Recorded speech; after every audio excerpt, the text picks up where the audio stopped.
Hi hello welcome back to my channel cook with Sharbani. నేను మీ కవిత దేవరాజ్. ఎలా ఉన్నారు అందరూ? చాలా బాగున్నారు కదా. ఇదేంటో తెలుసా? ఫ్లేవర్ రైస్ అండి. క్యారెట్తో చేశాను. చాలా చాలా బాగుంటుంది. మధ్యాహ్నం లంచ్కి చికెన్ బిర్యానీ చేస్తున్నాను. అందుకే టిఫిన్కి రైస్ చేసేసాను. నైట్ రైస్ మిగిలిపోయింది అనుకోండి, ఇలా చేసి ఇచ్చారనుకో పిల్లలు ఎంత హ్యాపీగా తినేస్తారో. చేసేసుకుంటారు కదా. ఆయిల్ వేడవగానే జీలకర్ర ఆవాలు వేసేసి పచ్చిమిర్చి వేసేసుకోండి. నేను దీంట్లో మిరియాల పొడి కూడా వేస్తాను. మిరియాల పొడితో మనకి టేస్ట్ కానీ అది హెల్త్కి కూడా చాలా మంచిది. అందుకని దాన్ని చూసి మీరు వేసుకోండి, ఓకేనా. కరివేపాకు వేసేసి ఒక మీడియం సైజ్ ఆనియన్ వేసేసి వేయించేసుకోవాలి. ఈ వేగేలోపు మీరు ఒక చిన్న పని చేసేయండి. ఏంటో తెలుసా? ఏం లేదండి, కింద సబ్స్క్రైబ్ బటన్ నొక్కేసి పక్కనే ఉన్న బెల్ ఐకాన్ యాక్టివేట్ చేసుకొని ఆల్ ఆప్షన్ మీద క్లిక్ చేయండి. ఎందుకంటే ఎంత మంచి colourful and tasty flavour rice అందరూ మిస్ కావద్దు కదా, అందుకని. అండ్ ఇలాంటివి మీకు చాలా చాలా నేను పోస్ట్ చేస్తూ ఉంటాను. ఆనియన్ వేగడం కోసం కొంచెం సాల్ట్ వేసుకున్నాను.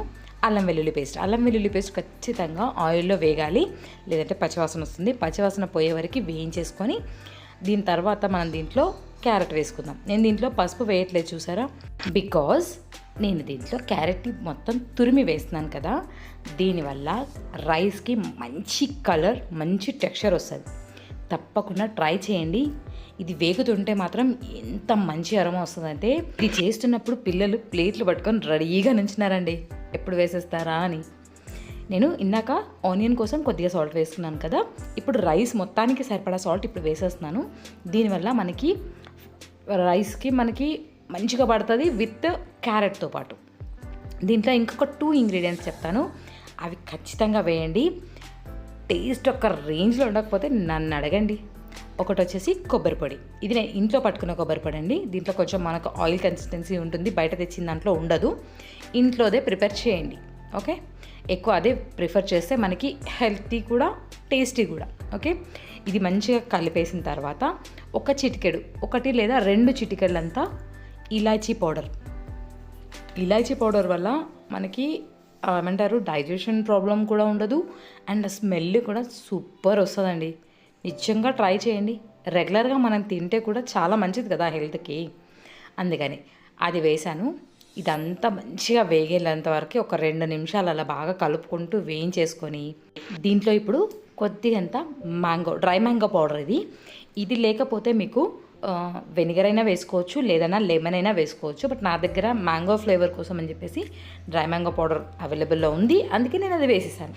ఇదన్నీ వేసేసి ఒక 2 నిమిషాల వరకు ఇంకొక 2 నిమిషాలు వేయించేసుకొని తర్వాత మిరియాల పొడి. నేను చెప్పాను కదా ఫస్ట్లోనే మిరియాల పొడితో చేస్తున్నానని, అందుకే మిరపకాయలు తక్కువ వేసాను. లేదు అంటే ఇంకా కొన్ని మిరపకాయలు వేసుకోవచ్చు, బట్ మిరియాల పొడితో చేస్తేనే చాలా బాగుంటుంది. నేను రైస్ అంతా కుల్లా చేసేసుకున్నాను. వేడి అన్నానికైనా మామూలుగా నైట్ మిగిలిపోయిన అన్నానికైనా సూపర్ ఉంటుందండి. అంతా కలిసేలాగా ఒక 3 నుంచి 4 నిమిషాలు మంచిగా కలిపేసుకుంటూ మనం దమ్ చేసామనుకో అసలు ఎంత సూపర్ ఉంది. చూసారా, నేను అసలు పసుపు వేసానా?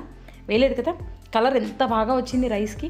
ఇలాగే మనం పాలకూరతో చేస్తే పాలకూరని కొంచెం మగ్గించి పేస్ట్ చేసి చేసుకోవాలి. అండ్ వేరే కర్రీస్ బీట్రూట్ వచ్చేసి ఇలాగే గ్రేట్ చేసి చేసుకోవచ్చు. ఇలా పిల్లలకి రకరకాల కలర్ఫుల్ రైసెస్ చేసి ఇచ్చామనుకోండి హ్యాపీగా తినేస్తారండి. ఇది మన లాస్ట్ అండ్ ఫ్లేవర్ కొత్తిమీర రైస్ కూడా చేసుకోవచ్చండి. ట్రై చేయండి, పిల్లలకి అలా చేసి పెడితే హ్యాపీగా తినేస్తారు. ఎందుకంటే మా పాప అసలు ఎప్పుడు తినలేదండి అంతా. ఈ రైస్ చూసి ఇక స్మెల్కి టెంప్ట్ అయిపోయి తను ఇవాళ మంచిగా తిన్నదనమాట ఈ రైస్. అందుకని ఇంతలో చెప్తున్నా, పిల్లలు చాలా బాగా ఇష్టంగా తింటారు అని. చూసారా ఇంత బాగుంది కదా.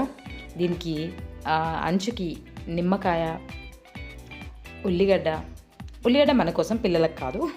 ఇలా పెట్టుకొని తింటే కిర్రాకు ఉంటుందండి. ట్రై చేయండి, ఓకేనా. Thank you for watching. Bye.